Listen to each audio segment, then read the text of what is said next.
Hey everyone, it's Jade from Boho Bookworm. Forgot my tea.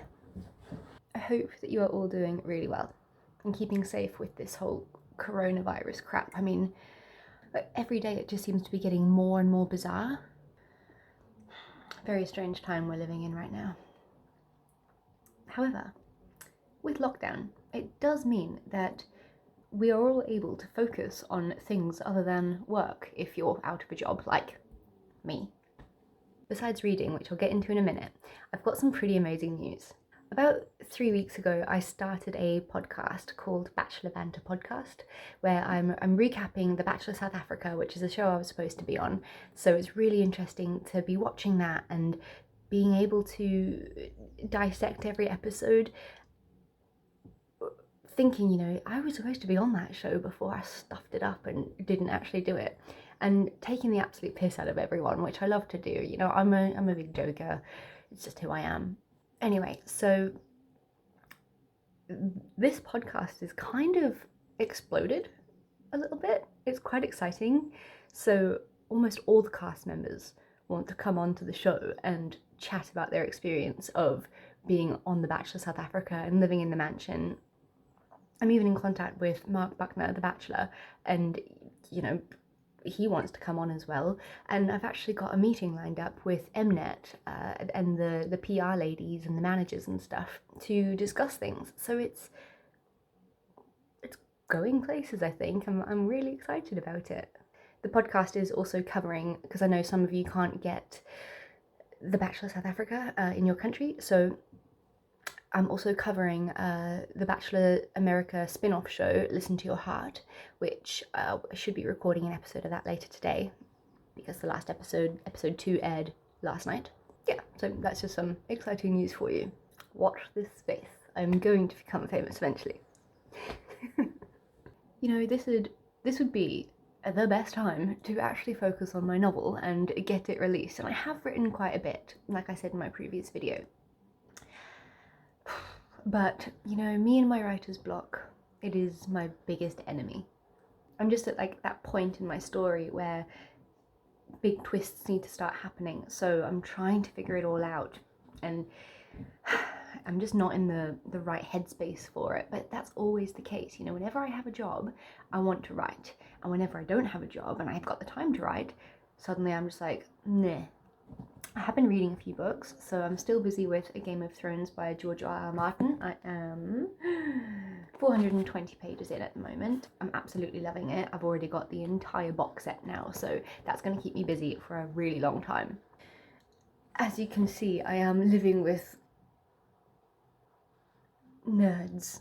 So there's comic books everywhere and Spider-Man next to the bed and stuff like that. So I'm also reading a comic book called Fables, which is like a fairy tale retelling, but it's got all of the, famous fairy tale people like Snow White and Jack and the Beanstalk and all those people.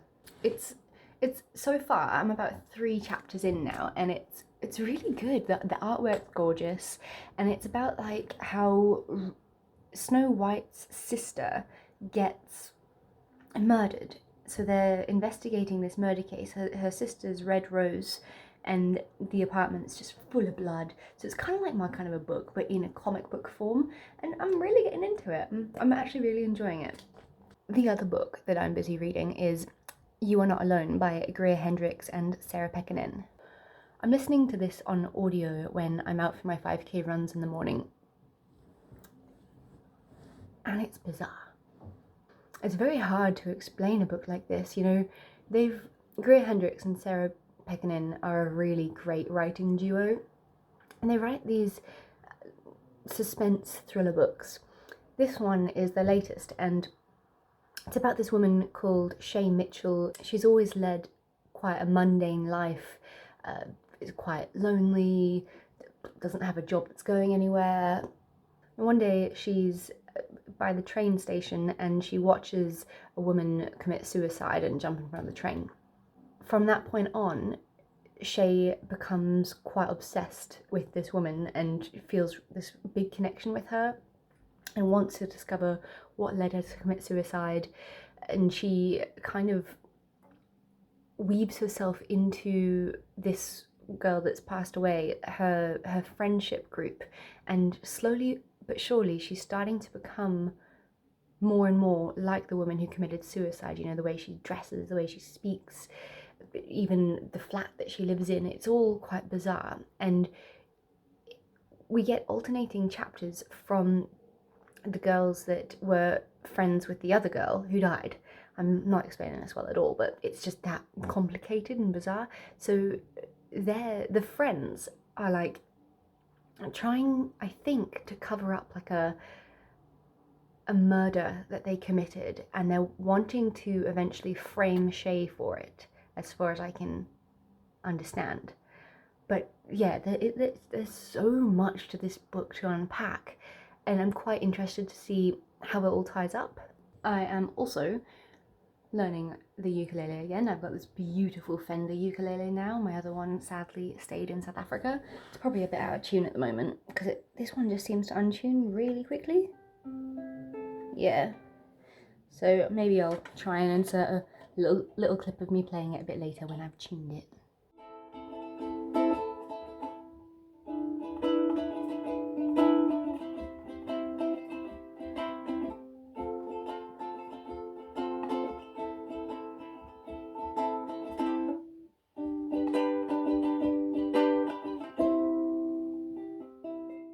I've also taken up crocheting.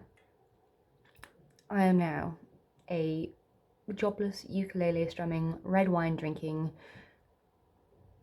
crocheter. Who would have thought? But I feel like right now, while the whole world is in lockdown and I can't go to the pub, which I'm grieving over, it's just such a great time to find new skills and hobbies. And you know, I'm a very creative person and I just haven't used that creativity lately. Like, I love drawing, I love writing, I love creating. So to be able to like spend a little time every day working on my ukulele and trying to crochet a bloody square because I can't do anything else at this stage, it's fun, and I'm having a really good time with it. I'm in England, which I'm loving. I absolutely love it here. You know, it's spring now, and the other day I was outside in the garden suntanning. You know, just wouldn't have thought that I was in England. It's great, and you know, when winter does come, I love winter.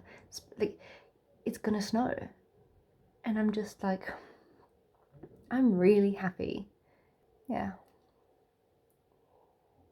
There is absolutely no denying that the last couple of years have been pretty horrendous. Just been stuffed over so many times and lost so much. And I feel like I've finally gotten my break. Things are finally happening. I'm just really happy. That's pretty much all I have to say for now. I do want to get back into booktube a bit more. It's just I don't feel like I'm reading as much, so I was thinking maybe I'd put together some of my psoriasis videos again. I don't know, maybe do a little bit of cooking and chat about what I'm reading at the time, because I've gone vegan, and that's really good. You know, my running pace has gotten so much better. I'm hitting 30 minutes and 30 seconds now on a 5k run, so getting there slowly. I really want to hit the like just below 30-minute mark. That would be really cool. Is my goal. So anyway, not sure if I've left anything out here of my little rambly life update and reading update, but if so, I'll mention it next time. Adios.